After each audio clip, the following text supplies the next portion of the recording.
any effect on a man who, by his own brother's admission, is irretrievably weak and vacillating.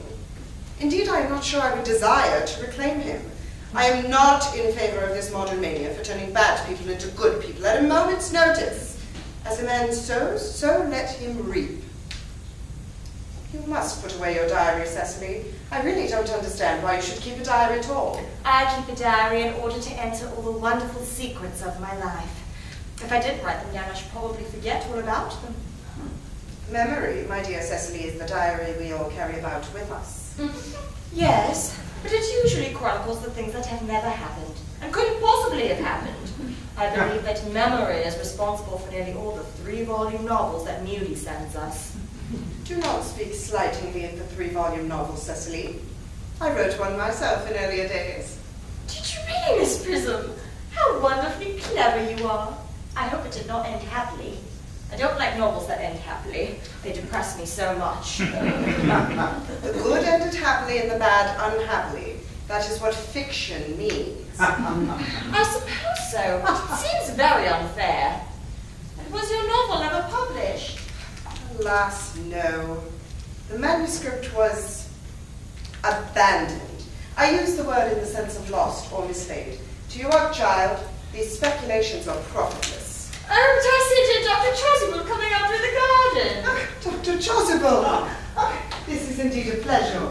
How are we this morning? Miss Prism, you are, I trust, well. Miss Prism has just been complaining of a slight headache. I think it would do us so much good to have a short stroll with you in the park, Dr. Chasuble. I have not said anything about a headache, Cecily. No, dear Miss Prism, I know that. I felt instinctively that you had a headache. Indeed, I was thinking about that and not about my German lesson when the rector came in. Oh, I hope, Cecily, you are not inattentive. Oh, I'm afraid I am. Oh, that is strange.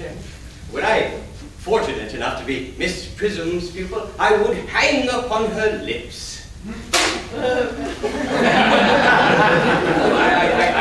I spoke metaphorically.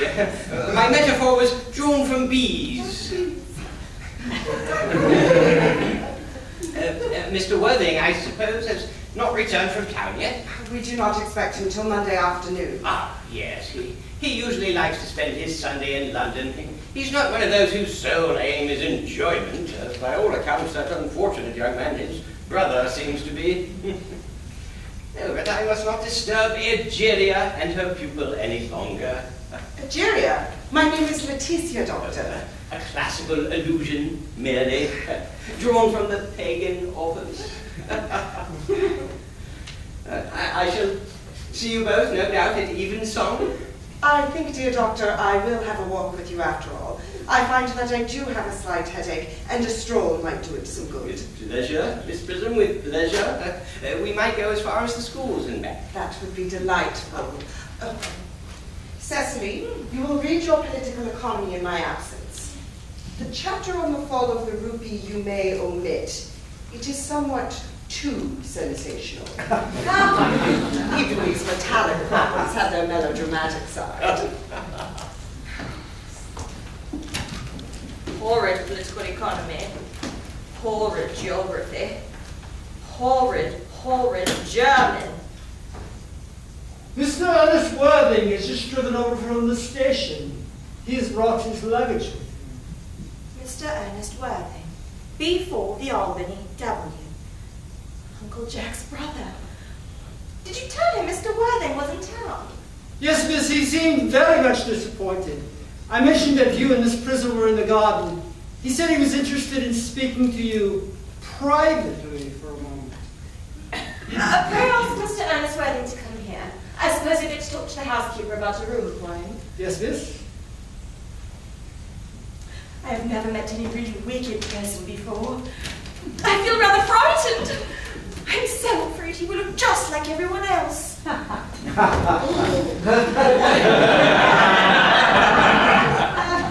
does. You are my little cousin Cecily, I'm sure. You are under some strange misapprehension. I'm not little. In fact, I believe I'm more than usually tall for my age. But I am your cousin Cecily. You, I see from your card, are Uncle Jack's brother. My cousin Ernest. My wicked cousin Ernest. I'm not really wicked at all, Cousin Cecily. You mustn't think that I am wicked. If you are not, then you've certainly been deceiving us all in a very inexcusable manner. I hope you have not been leading a double life, pretending to be wicked and being really good all the time. That would be hypocrisy. Oh, of course I have been rather reckless. I'm glad to hear it. In fact, now you mention the subject, I've been very bad in my own small way. Well, I don't think you should be so proud of that. Though I am sure it must have been very pleasant. It is much pleasanter being here with you. I can't understand how you were here at all. Uncle Jack will be back till Monday afternoon. That is a great disappointment. I'm obliged to go out by the first train on Monday morning. I have a business appointment in London that I'm anxious to miss. Couldn't you miss it anywhere but in London? No, the appointment is in London. Yes, of course, I understand how important it is not to keep a business engagement if one wants to retain any sense of the beauty of life. But I think you had better wait until Uncle Jack arrives. I know he wants to speak to you about your emigrating. About my what? You're emigrating. He's gone up to buy your outfit. I certainly wouldn't let Jack buy my outfit. There's no taste in neckties at all. I don't think you'll require neckties. Uncle Jack is sending you to Australia. Australia? I'd sooner die. Well, he said at dinner on Wednesday night that you would have to choose between this world, the next world, and Australia. The accounts I have heard of Australia and the next world are not particularly encouraging. This world is good enough for me, Cousin Cecily. Yes, but are you good enough for it? I'm afraid I'm not that. That is why I want you to reform me. You might make that your mission, if you don't mind, Cousin Cecily. I'm afraid I've no time this afternoon. Well, would you mind my reforming myself this afternoon? It is rather quixotic of you. But I think you should try. I will.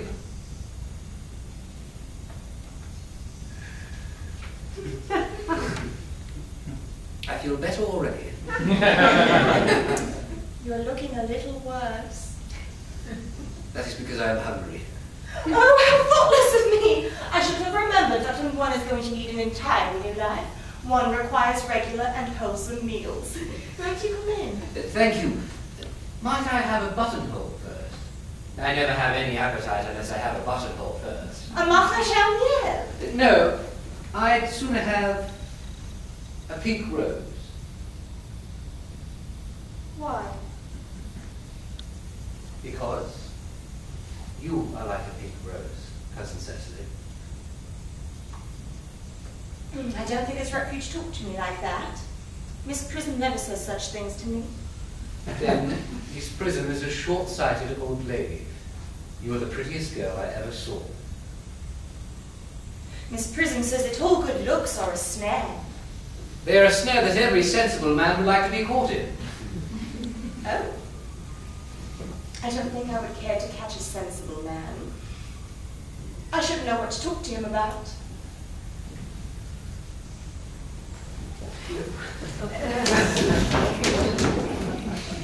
You are too much alone, dear Dr. Choswell. You should get married. A misanthrope I can understand, a womanthrope never. Well, believe me, I do not deserve so neologistic a phrase. The precept, as well as the practice of the primitive church, was distinctly against matrimony. That is obviously the reason why the primitive church has not lasted up to the present day. You do not seem to realize that by persistently remaining single, a man turns himself into a permanent public temptation. Men should be more careful. This very celibacy leads weaker vessels astray. But is a man not equally attractive when married? No married man is ever attractive, except to his wife. And often, I am told, not even to her. But that depends on the intellectual sympathies of the woman. Maturity can be depended on. Ripeness can be trusted. Young women are green. I spoke horticulturally. My metaphor was drawn from fruits. But where is Cecily? Perhaps she followed us to the schools. Mr. Worthing? Mr. Worthing? This is indeed a surprise. We did not expect you till Monday afternoon. I have returned sooner than expected. Dr. Choswell, I hope you are well. Dear Mr. Worthing, I trust this garb of woe does not betoken some terrible calamity. My brother. More shameful debts and extravagance. Still leading his life of pleasure. Dead!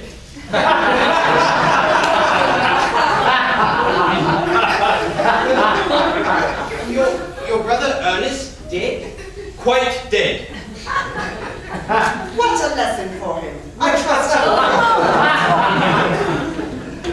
Mr. Worthing, I offer you my sincere condolence.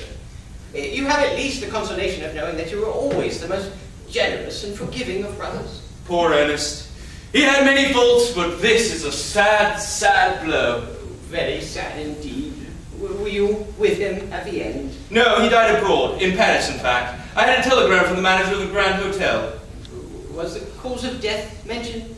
A severe chill, it seems. As a man sows, so shall he reap. Charity, dear Miss Brittle, charity.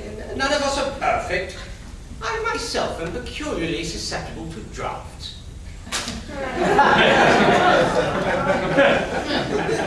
Will the interment take place here? No, he seemed to express a desire to be buried in Paris. In Paris? I fear that hardly points to any very serious state of mind at the last. You would no doubt wish me to make some slight allusion to this tragic domestic affliction next Sunday. My sermon on the meaning of the manna in the wilderness can be adapted to almost any occasion. Joyful or, as in the present case, distressing. I have preached it at harvest celebrations, christenings, confirmations, days of humiliation and festal days. The last time I delivered it was in the cathedral as a charity sermon on behalf of the Society for the Prevention of Discontent among the Upper Orders. The bishop, who was present, was much struck by some of the analogies I drew. That reminds me, you mentioned christenings, I think, Dr. Choswell? I suppose you know how to christen, all right? I mean, you are continually christening, aren't you? It is, I'm afraid to say, one of the rector's most constant duties in this parish. I've often spoken to the poorer classes on the subject, but they don't seem to know what thrift is. But is there any particular infant in whom you are interested, Mr. Worthing? Your brother was, I believe, unmarried, was he not? Oh, yes. People who live entirely for pleasure usually are. But it is not for any child, dear doctor. No, I'm very fond of children. But the fact is, I would like to be christened myself this afternoon, if you have nothing better to do. But surely, Mr. Worthing, you have been christened already. I can't remember anything about it. Have you any great doubts on the subject? I certainly intend to have. Of course, I don't know if the thing would bother you in any way. Perhaps you think I'm a little too old now. Not at all. I mean, the sprinkling, or indeed the immersion of adults, is a perfectly canonical practice. Immersion? Oh, well, you need have no apprehensions. Sprinkling is all that is necessary, or indeed, I think, advisable. Our weather is so changeable. At what hour would you wish the ceremony performed? No, I might trot around about 5 if that would suit you. Perfectly. In fact, I have two similar ceremonies to perform at that time. A case of twins that occurred recently in one of the outlying cottages on your own estate. Poor Jenkins the carter, a most hard-working man. Oh, I don't see much fun in being christened with other babies. That would be childish. Oh, would 5:30? Admirably. Oh, and now, dear Mr. Worthing, I will not intrude any longer into a house of sorrow. I would merely beg you not to be too much bowed down by grief. What seems to us bitter trials are often blessings in disguise. This seems to me to be a blessing of an extremely obvious kind. Uncle Jack! Oh, I'm pleased to see you back. But what horrid clothes you've got on. Do go and change them. Cecily! My child, my child. What is the matter, Uncle Jack? Do look happy.